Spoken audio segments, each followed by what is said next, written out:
Hi, welcome everybody. Thank you for sharing the lunch hour today with us. This is a webinar being put on by the Mountain Midwest Hub. We try to offer these kind of short lunch and learn style webinars to provide just some extra additional learning and development for folks in our movement around things that maybe we don't have a YUSA class on yet, or just things that we're hearing interest around. And I will say this topic that we are going to dive into today has been one of the top requested topics around de-escalation. So really grateful for David Mariano, who has joined us as our speaker today. David serves as the Manager of Equity, Access, and Ability at YUSA. And prior to YUSA was at the Y of Central New York, where he was the Senior Director of Access and Ability. He's tasked right now in his role with serving as a practice lead in ADA compliance, adaptive programming, disability advocacy, and plenty of other things, I'm sure. And as we're going through our webinar today, we are going to have some moments for pauses to just check for some understanding. So if you, as we're going through the content today, have any questions, feel free to drop those in the chat so that you don't forget them. And then I'll elevate those during those pauses. Otherwise, you're welcome to come off of mute when we do stop for those pauses. I will also be posting the recording of this webinar to a link post. It should be up by tomorrow, but I will drop that in the chat for you all here so that you can bookmark that. David, I will turn it over to you now. Okay, thank you, Ellie, for the introduction. As Ellie said, I'm David Mariano. I'm with YUSA, currently, leading their work in access and ability, inclusion practices regarding disability-related things. I will try to say less. So yeah, this is a big topic. It's a very popular topic. Clearly, a lot of individuals have decided it's needed because there's a lot of individuals in this meeting right now in this webinar. So we'll jump right in. A few things we're going to go over. De-escalation practices. We're gonna start by talking about the emotions, kind of the cycle of that, the cycle of behaviors, and then go into maybe things that we can do to support individuals through that. So some of our goals will be to introduce the behavior cycle. We're gonna introduce interventions to the behaviors and take a dive into the 5 R's of de-escalation, and then kind of wrap it up with some of the nuances of communication and other factors that might play into difficult situations. And as was said previously, we'll have some times to stop and kind of touch base and go over what we just went over. So let's just start by defining de-escalation, right? So it is the act of using verbal and nonverbal cues and connections for in a strategic way to prevent the escalation of a situation or a behavior, things like that. I'm not going to read off each line word for word, but I will summarize each thing.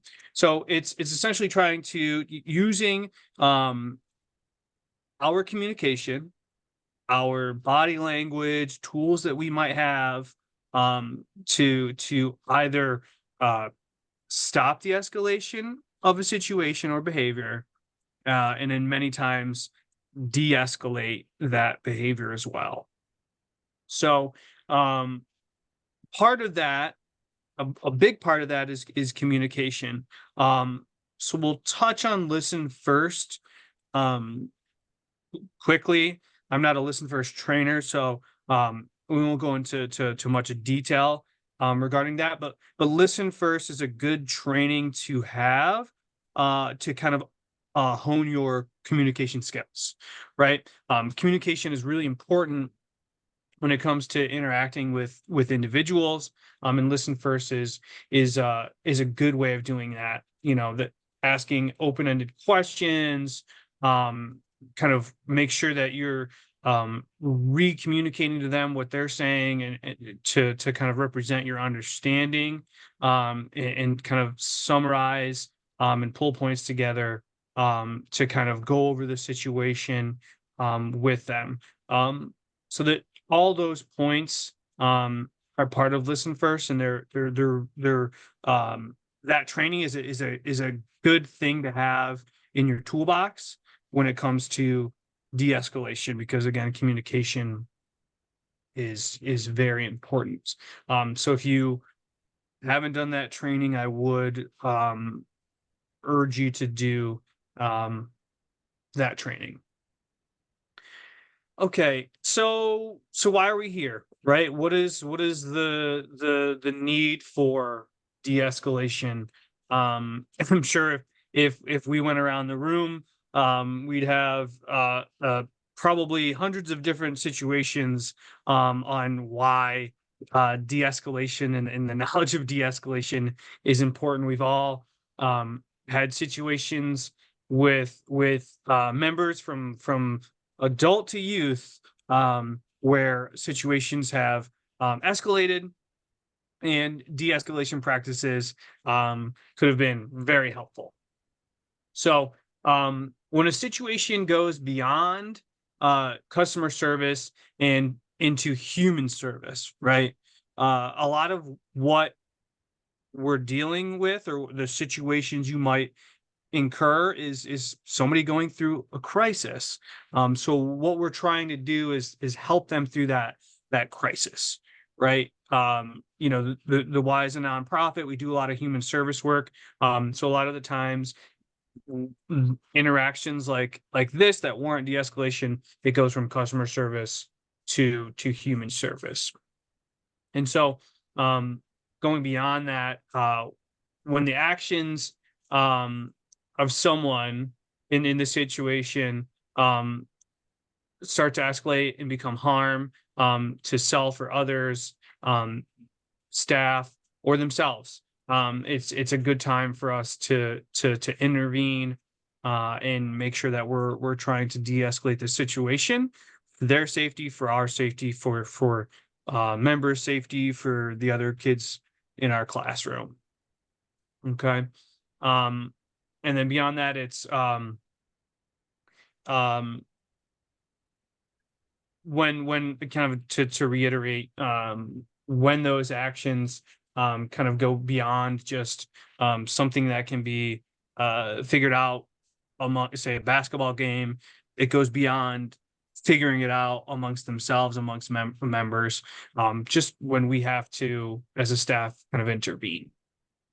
So before we kind of jump into how do you de-escalate, right? How do you help talk somebody down, hostage negotiate, right?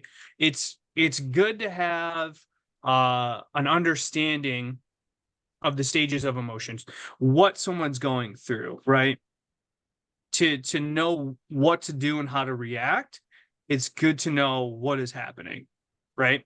So what we're going to do first is go through the stages of emotions. These this is the behavior cycle that I mentioned at the beginning when it comes to goals. Okay. So commonly, an individual, when they're going through a crisis or a situation where they're upset, they might be getting angry, stressed out. This is usually the cycle of emotions that is occurring. Okay. So anxiety, defensive, risk behaviors, and tension reduction. This is the typical cycle of how behaviors might escalate.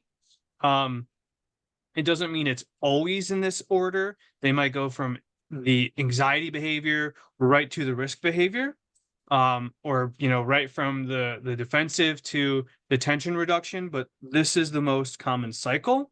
And you can get to the tension reduction point and come back to the anxiety, or get to the tension reduction point and go back to the defensive behavior.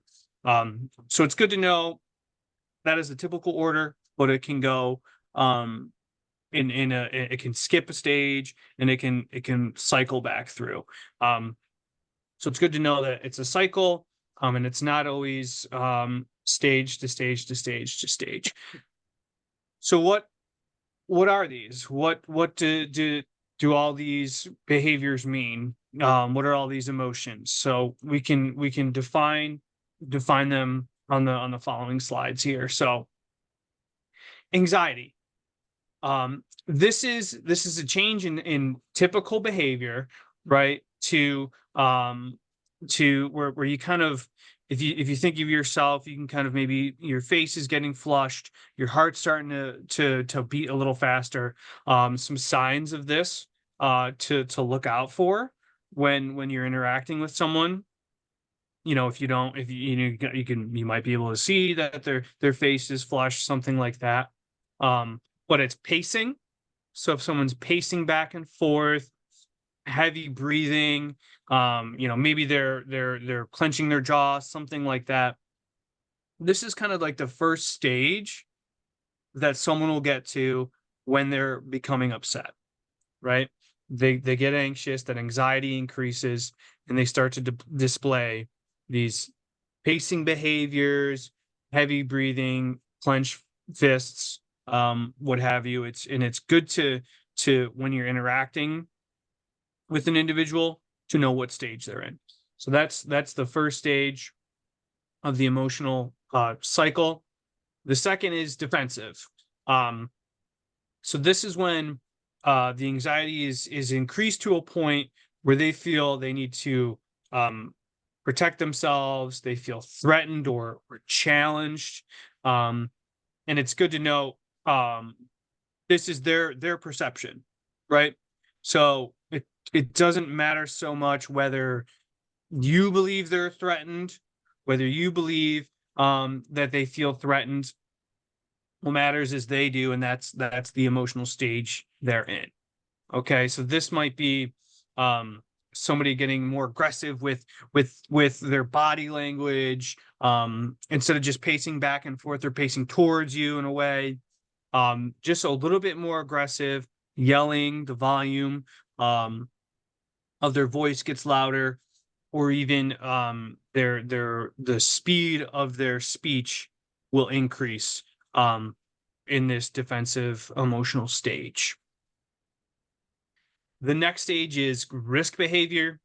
Um, this is kind of the next step in that the emotional cycle, and this is where things can get more physical. This is a behavior presents as an imminent or immediate risk to self or others.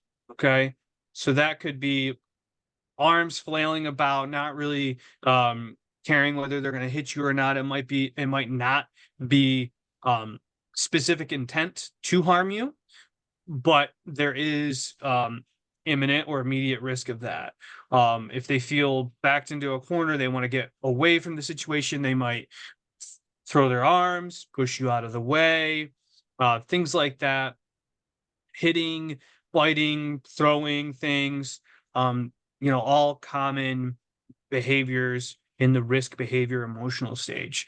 So this is that actual physical risk to self or others.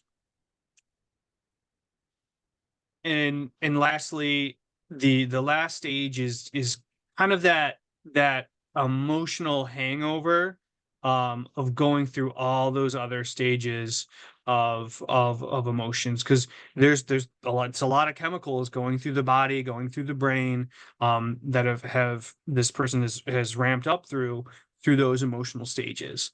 So the tension reduction is a decrease in physical and emotional energy. So they might even have their shoulders leaning forward, hunched over. They almost look maybe defeated.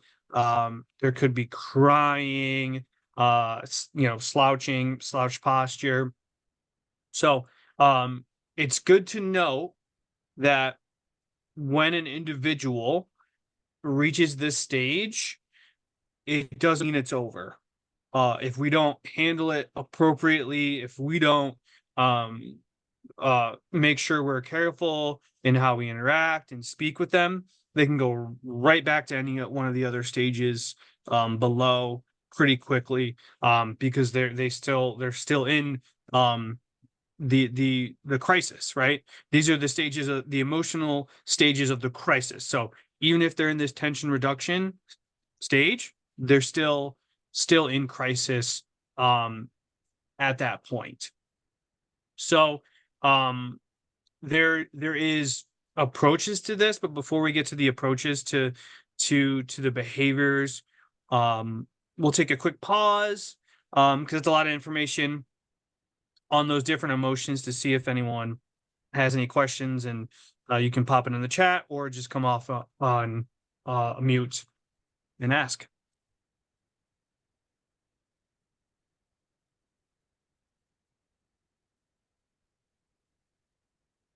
We almost have a minute or so of somewhat silence to give that opportunity. No questions in the chat yet, but I'll be sure to voice those if folks want to drop them in.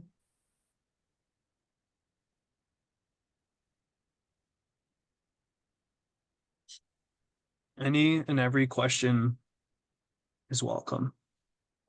Do these stages necessarily follow in a certain order? I mean, like you explained it in an order, but do they always go that way? No, they don't.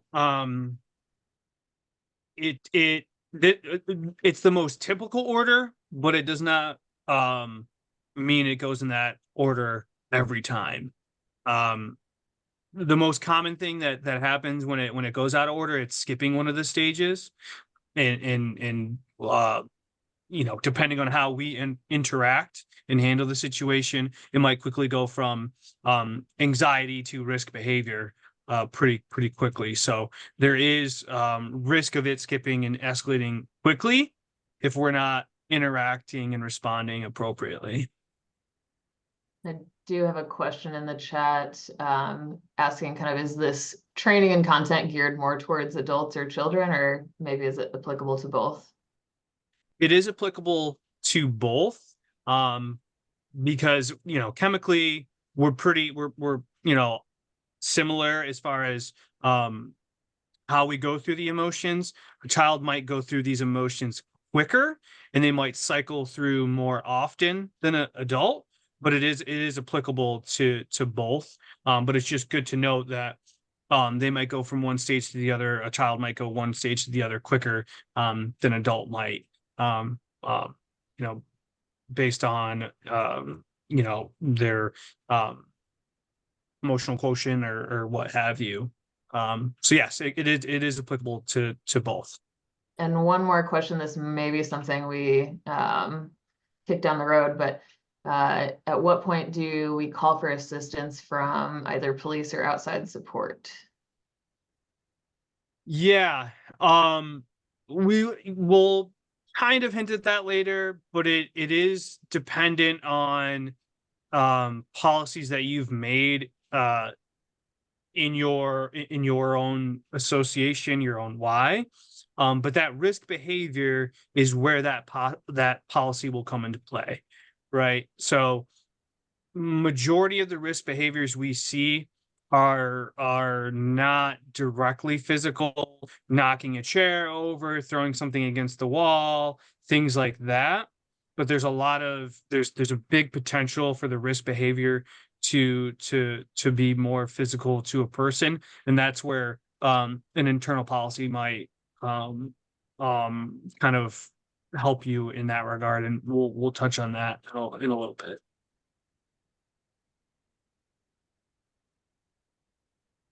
I'll take a sip of water and see if there's any more.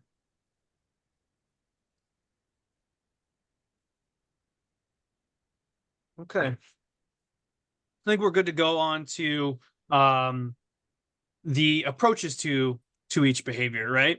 So we've gone through the emotional stages, and now we'll touch on the approaches we can use when we encounter those behaviors.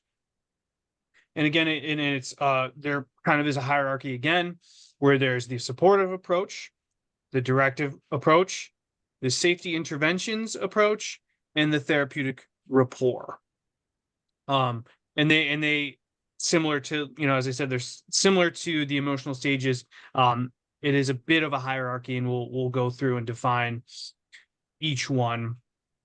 And we'll start with supportive. So the supportive approach is an empathetic, non-judgmental approach to an individual. So this is when they first come when someone's beginning to be in a crisis, right?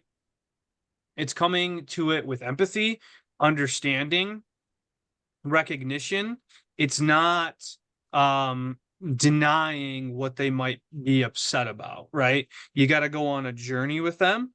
If it is something that is upsetting to them, then it's real. It doesn't matter if you would be upset by it.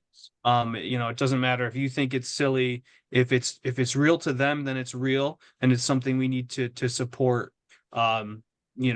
Support them through that. We've probably all, interacted with a member at the membership desk that was upset about something. Maybe a child wants blue crayons and there's only green crayons. We might not think that's a big deal, but if it's a big deal to them, then it's a big deal, and we're gonna connect with empathy to support them through that. Kind of going on to the next approach, directive. That's providing clear direction or instruction. So on the next slide, what does that kind of mean? So providing clear instruction is important because as an individual is going through those stages of emotion, their cognition decreases, right? So that's a scientific thing. As those hormones and their anxiety increases and the stressors increase, cognition goes down. So it's important to be very clear with instructions, trying to redirect the individual to something different or away from whatever the catalyst for that stressor is, and using I statements, understanding, making sure that you're communicating and understanding what they're going through, and I need you to go over here. Let's clear instructions. As that cognition is starting to decrease with the increase in emotions. Safety interventions. So safety interventions are non-restrictive and restrictive strategies to maximize safety for everyone involved. So maximize safety, minimize harm for everyone involved. So what does that kind of mean, right? So if you go back to the risk behaviors, one of them was throwing things, right? So making sure that if somebody is getting to that risk behavior level, you're surveying your space and making sure that things that can be thrown, used as weapons are away from them. Whether that's removing, kind of walking with them and kind of slowly trying to guide them into a different area, or removing those from the area you're in, just to make sure that option is gone. Say you're in an environment with a lot of children. If you're unable to move the individual that is upset, you have a teammate move the rest of the kids into a different space to make sure that they are safe. So there's different So you'll note it, and it's never when I say remove the individual from that space, you're never putting hands on the individual to remove them.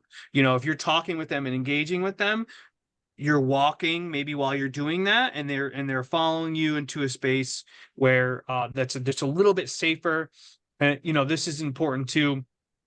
If you end up in an interaction with someone that that you're kind of alone, right? Maybe you somehow are in the back of a hallway, and it's important to try to get around other individuals to make sure that they're there to support you. So at the bottom of the slide, know when to activate your emergency action plan, right? So that goes back to the question earlier. When does 911 get involved? Things like that. So that's during this risk behavior stage, during this safety interventions approach. You're going to want to know what your specific emergency action plan is at your association or your branch. And then therapeutic rapport. So this is the last approach to behaviors. So reestablish the relationship. The individual has just gone through an emotional roller coaster, right? So you got to reestablish that relationship. Once they're calm, once the individual kind of feels that emotional hangover, that body language has shown maybe they're okay to interact again, they're willing to speak and listen a little bit. They might express guilt or embarrassment. Once they're at that stage, it's good to build that rapport, continue to have that empathetic approach, and just reestablish that connection. But it's important not to push too much in this stage, as they could easily cycle back through the rest of the emotional the stages of emotion. And then the next slide, behaviors and approaches. So what you'll see is each one of these supports, each one of the behaviors kind of coincides with the specific approach, right? So anxiety approach, or anxiety emotional stage, the supportive approach is the usually the best approach for that stage. It doesn't mean while you're doing that you can't be thinking of safety interventions, right? Just to be proactive, look at your environment, make sure you're in a safe space before they get to defensive and then risk behaviors. So we'll take another pause right there. We went through the behavior approaches. Are there any questions about those behavior approaches? Or if anyone wants me to repeat something again.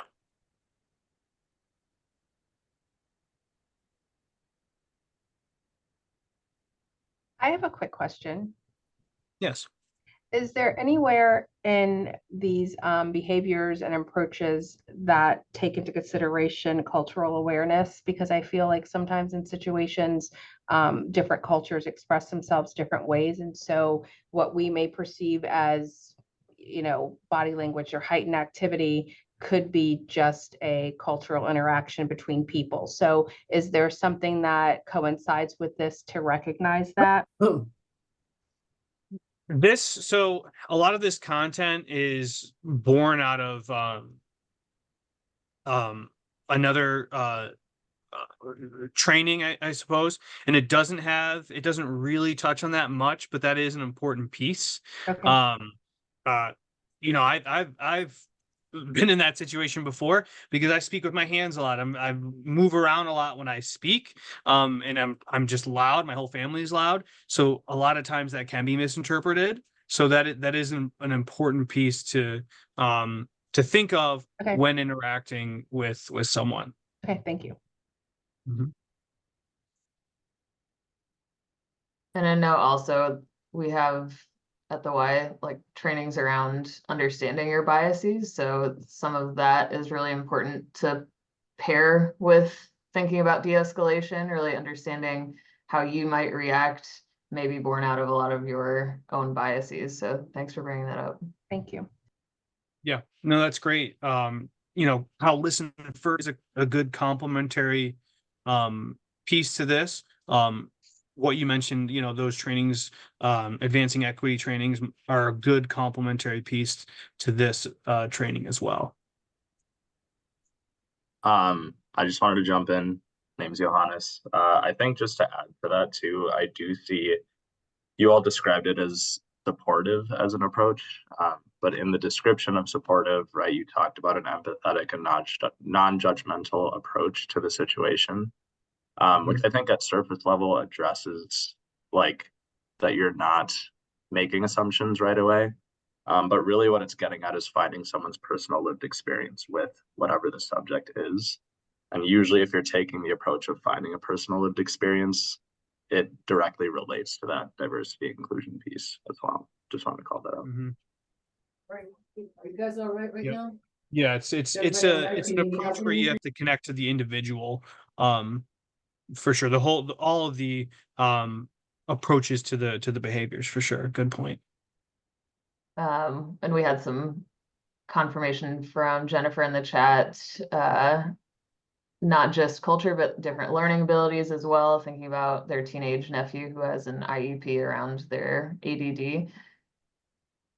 And then Angie in the chat also dropped another question. Are there any scenario-based tools we could use to help support staff in practicing these approaches during each stage of escalation?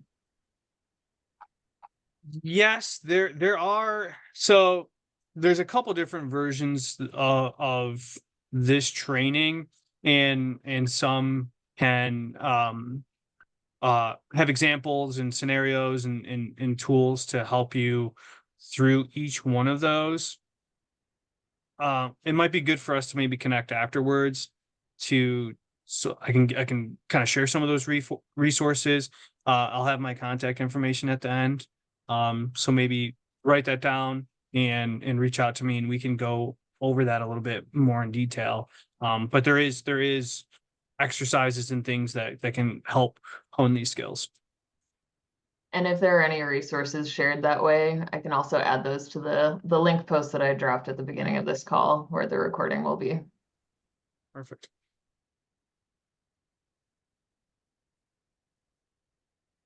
Okay. All right, so we'll go on to the 5 R's of de-escalation.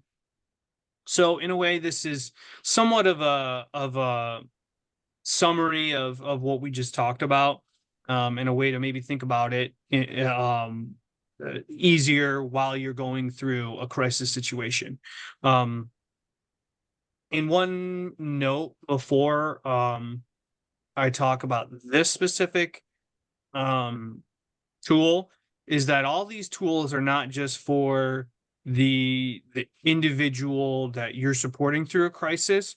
This will be good tools for you as well, because when you're dealing with those situations, you're likely going to go through those stages of emotion as well, right? So it's when you encounter a stressful situation, you're going to hit the anxiety stage, right? You might get to the defensive stage. Hopefully these tools and resources help mitigate how quickly you might go there, or how high you go in those stages. But it'll happen. You might have the anxiety and only the emotional hangover afterwards, but more than likely it's going to happen. And so these tools are helpful for staff as well. So the 5 R's are recognition, redirection, removal, relationship, and reflection. Okay. So I'll go in and we'll start to define them. So recognition. So many times a situation pops up and we don't know what we're supposed to do. We don't know whose job it is to interact. So good thing to do is to don't ignore it, even if you're not the person directly interacting with the individual. It's good to be aware of the situation and so be ready to support your team when they're going through this. So it's just making sure that you recognize that is happening, and also if you're interacting with the individual, recognize what they're going through is happening, right? So it's very similar to the supportive approach piece to it all. Redirection. So attempt to redirect their attention away from the situation onto something else. Redirect them to a new activity or space, or if they're specifically mad with a certain person, maybe that person should no longer be the lead in engaging with that individual, and another person should become the lead in engaging with that individual. Removal. So this is kind of coincides with the safety interventions piece, right? So making sure that any thing that they could use to throw, anything that they can hurt themselves on, is a way. A good example is if a child is very upset, doesn't have good body awareness, it's making sure you're giving them their space that they need, but also you're pushing tables and chairs away, giving the space that they need to go through what they need to go through, or moving into a new space that is better for that. And then relationship, kind of making sure you're connecting or building that rapport, and making sure that when you do that, you're not patronizing them, that you're connecting with them and empathizing with them. And then reflection. So this is a good point for you, if you just dealt with this situation, to reflect on how you're feeling emotionally, how you're doing, and making sure you're taking care of yourself, so that you're okay, that you're going through the stages, and you're kind of getting back to your grounded place as best as possible. It's also a good time to connect with your team, discuss, what happened, what were your approaches, what you did well, what you could do better, and also touch on, do we know our emergency plan? Do we know where it is? Do we know, how to reference it?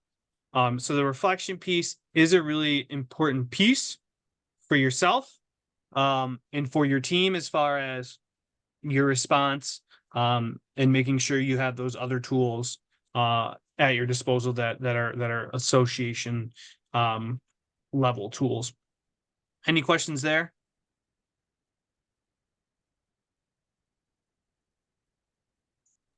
We did have in the chat, again, this may be part of this conversation or later on, how might we use these strategies with adults who are, so Chad, you may have to clarify for me, are you talking about when they're in that cognitive decline as they're going through these emotions? And then they also asked, how much liability do we have when doing escalation? There we go. Yep, hang on, there's a bunch of us in this meeting, and I think Yeah. Mary had the original question, so she's gonna come over to the microphone here and Great. chat about that first one. Yeah, two separate questions, I guess. My question had to do with, we see so many senior adults, and many of them are on the continuum of cognitive decline. We have a group who meets here once to twice a month, an Alzheimer's and dementia support group. And so sometimes that anxiety level is already a constant for that adult. And so I guess I'm wondering if the strategies we're talking about, if you would nuance those any differently, if there are things that as team members we should look out for more. Yeah, Yep. yeah, well, I think you kind of answered part of your own question as far as things to look out for. It's being aware of who you're serving in your association at your branch, right? So you already have that knowledge. You're kind of already making sure you understand where these individuals are at when they come to visit us at our Y, right? So it's making sure you have that knowledge of understanding that maybe those individuals are in that where they are cognitively, where they are behaviorally. They might come already in that anxiety behavior stage already. So it's making sure you know who you're interacting with. And if there's that cognitive decline, the cycle through these stages might be quicker, for sure. So it's knowing knowing where, if as best you can, you're not going to always know where people are at when they come in, but as best you can, knowing where people are at when they come in. I've worked with the senior population in the past and in dementia. A lot of, so the recognition piece, the supportive piece, the empathy piece, it is in line with an approach we had when interacting with individuals with dementia, is you go on a journey with them. So if they say X, Y, and Z happened, you don't deny that. You know, you go on that journey with them. Oh my gosh, I'm so sorry that happened. You know, how can we help you? What do you think we could do? I'd love to help you through this. Not like, no one stole your yogurt. That's not going to work. So it's going on that journey, recognizing that what they're going through is their reality and it's real. So using those pieces to support where people are at, kind of in all those different places and ways. We've got a question from John in the chat, and I'm recognizing my 4-year-old in this question. Asked how, basically for folks, a lot of times they have youth that are kind of walking the line of questionable behavior for entertainment purposes, that kind of escalates with encouragement from the crowd. So how can we deal with individuals who use behavior for entertainment during programming? What impact does having an audience have, and how best can we deal with it? Yeah, so something like that does have the risk of kind of jumping through stages pretty quickly, because they might not be in the anxiety stage, but they're testing the limits, and depending on how we interact, might have them jump up to different stages. So a couple of things we'll touch on will kind of play into that question, but it's making sure that how we interact. If you're doing the supportive and all these behavior approaches, then you're not displaying behavior that they want, right? You're not escalating your behavior. You're not kind of showing whatever that reaction that they want. So kind of following along with the approach will help you interact and prevent an escalation in most cases. We've got some good resources being shared, so feel free, folks, to just kind of bookmark those to check out later. Okay, so we can jump on to the nuances of communication, right? A lot of times when the word communication is thrown out there, people think of words, verbal, right? But there's more to it than that, and all these forms of communication are what we display and what the individual going through the crisis might display, right? So it's important to be aware of both. So we'll go through each definition. So verbal, as I said, are words are important. So your words have the can express aggression or support. They have the power to create belonging or create a sense of othering, right? So it's very important that we are specific with the words we use, and what they might mean, and what that might cause someone else to feel. Body language. So this is communication through our body, right? This might be, eye rolling, hand gestures, body movement. I mean, the pacing of the anxiety emotional stage is body language, right? They're communicating where they are at with their body, right? So this is an important piece for them, for you to recognize in them, and for yourself as well. Body position also plays into this, and how quickly you're moving, things like that. For example, for yourself, if you're working, if somebody's in a crisis and they are in a space in a corner, you're going to want to make sure that if they're in a corner, that you're not broad in front of them, covering their only exit, right? You're going to want to be off to the side. So if they're upset, that they have that option to kind of move away, because that's going to create more anxiety.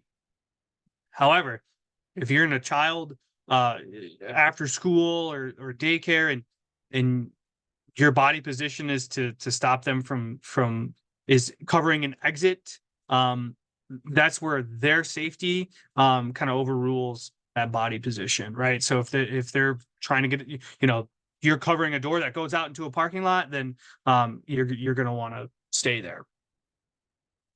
Paraverbal communication. This is an often forgotten part of communication, right? This is beyond words and body language. This is things like this, the speed of speech, the volume, the tone, all of those, as we're aware, can play into how people perceive what we're saying, right? If I say, "Oh, you're so great," I'm like, "Oh, you're so great." It's different. You know how it hits depending on how the tone, the inflection, all of that. So it's important that we're aware of their paraverbal communication, and very important we're aware of our paraverbal communication, because our communication has the power to escalate the situation farther than we'd like.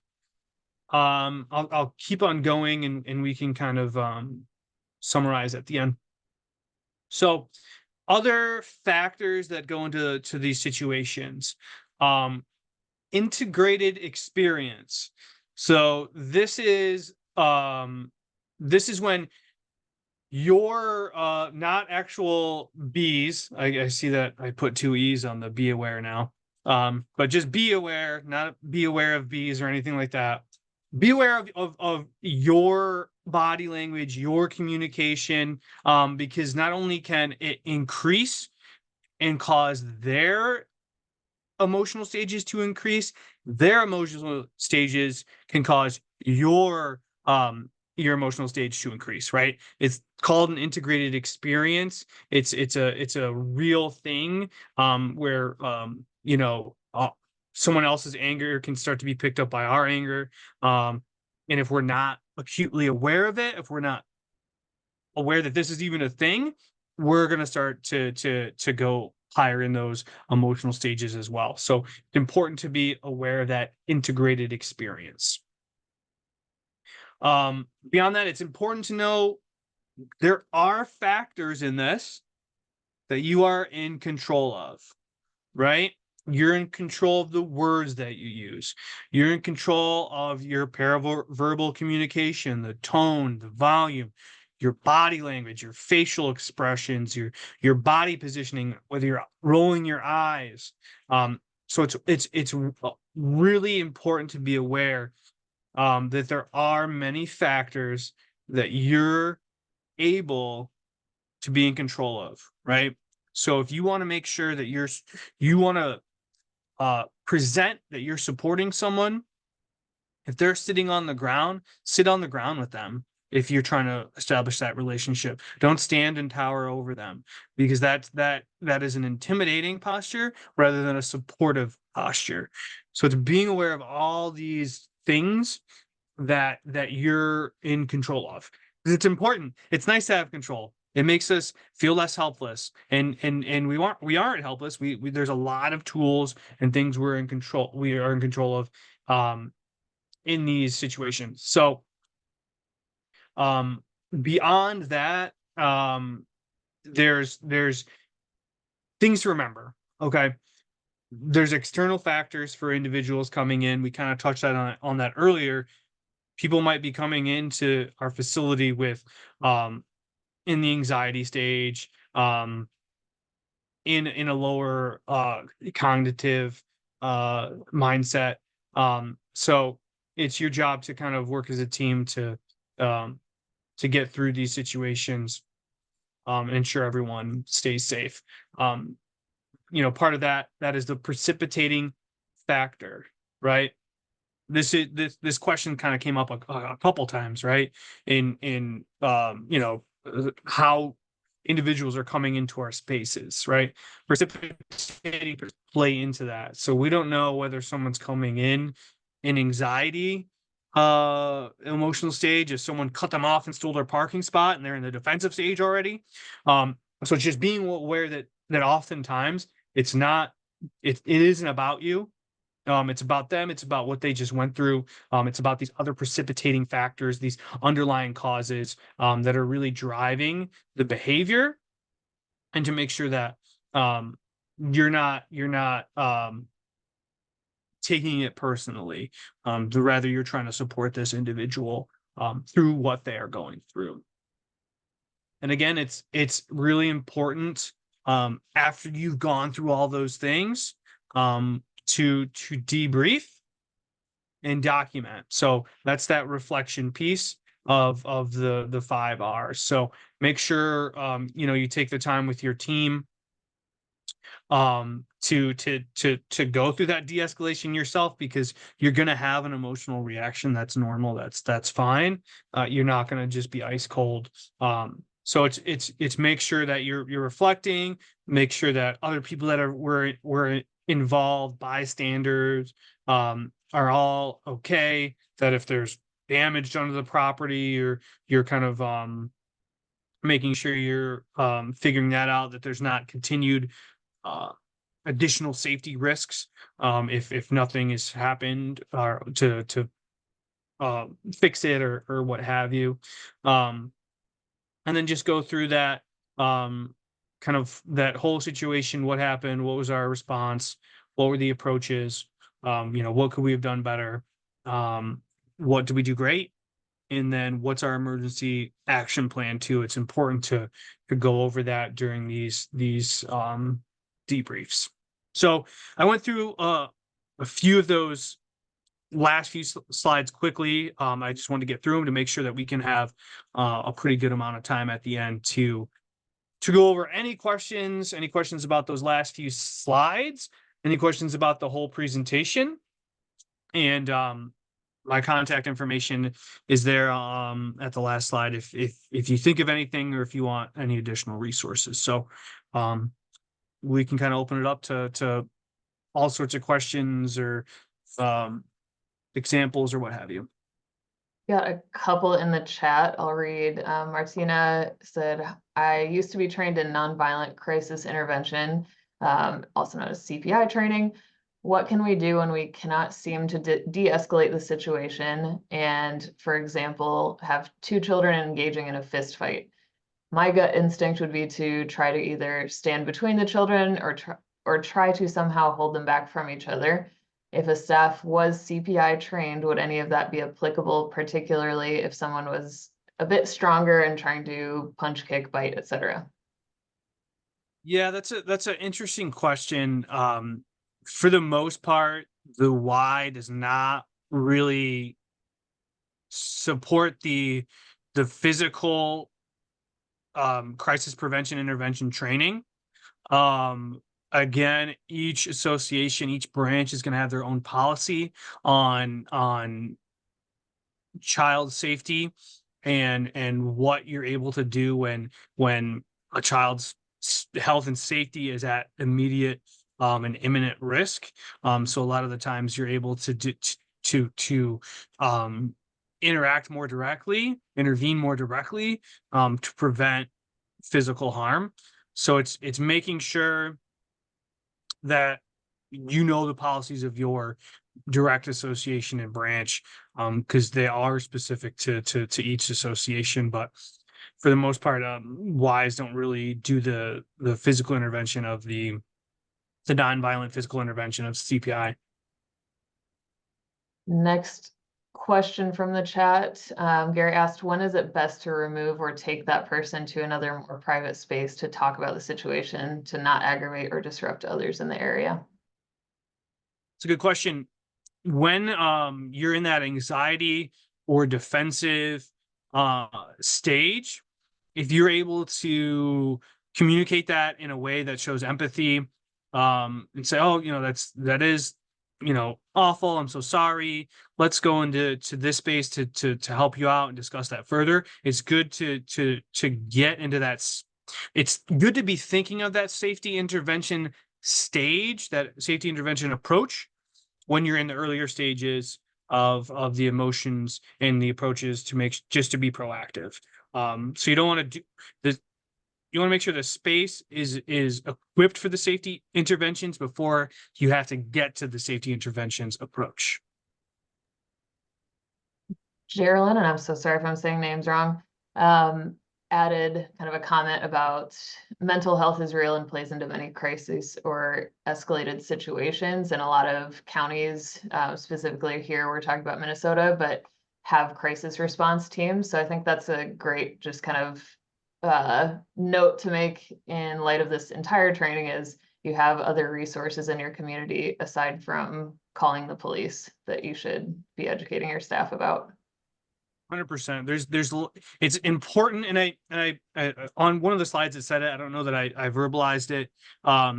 You're not a therapist. This training is not to make you a therapist or for you to support someone and be their therapist. It's supposed to give you information, give you some scientific background, give you approaches to help you through situation.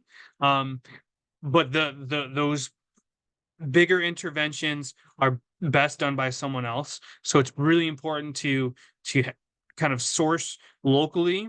As was said, do you have a mobile crisis unit? What is that number? To have a place, in your space, front desk, in the classroom, wherever, that those resources that are local to you are accessible.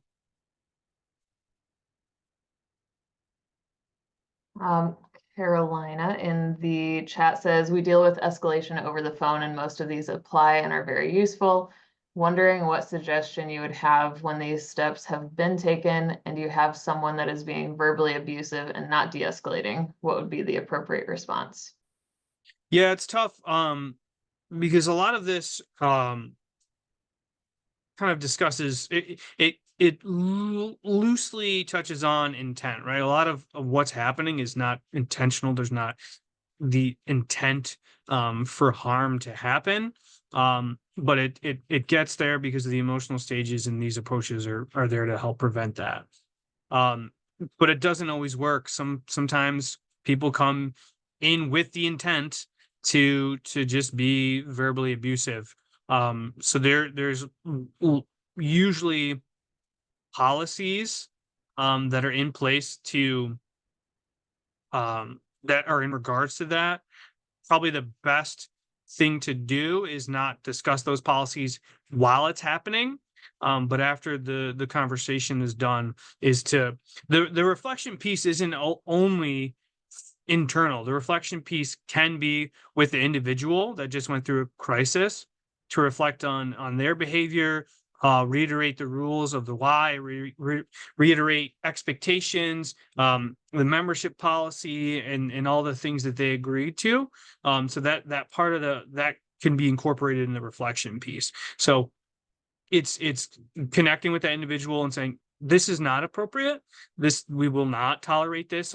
It might have been tolerated in the situation, but it's not. If it continues to happen, then per our membership policy, it's not okay. And last one that I have in the chat, I know we've got about 1 minute left of y'all's time, was, should we always have two people during the situation? Yes, so I didn't say that specifically, but a lot of the things I said kind of alluded to that, right? So it's making sure if you're not directly engaged, that you're engaged on the side, ready to support a teammate that's going through this. If that individual seems to really not like that the staff member, whatever happened is not really fixable in the moment, the teammate should become the other teammate should become the lead in the interaction with that individual.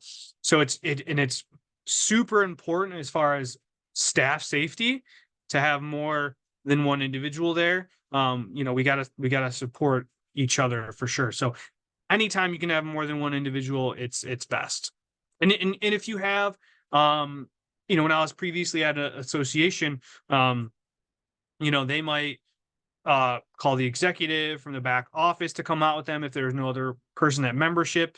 In a childcare setting, there should always be more than one person with the power of 3, although it might be children, but it's making sure you're reaching out for that support. All right, and then the only other comment I wanted to lift up, Ryan just shared, just wanted to share and try to give your team members and or yourself a moment after the situation is over to take care of themselves and decompress. 100%. A lot of these approaches can be helpful for yourself and for others too. You're going to have that emotional hangover more than likely as well. Well, ginormous round of applause. Thank you so much, David, for sharing your expertise and knowledge on this topic. It is by far one of the largest interests that we've had in a webinar with over 400 people registered. So thank you all so much for showing up. We see and hear the interest, and we'll make sure that we're uplifting this as something that we know our leaders are looking for as well. Like I said, that recording will be in the link post that I dropped in the chat. David, I will drop your email one more time before we sign off, but thank you everybody for joining, and thank you, David. Thanks, everyone. Feel free to email me with any questions or thoughts or feedback.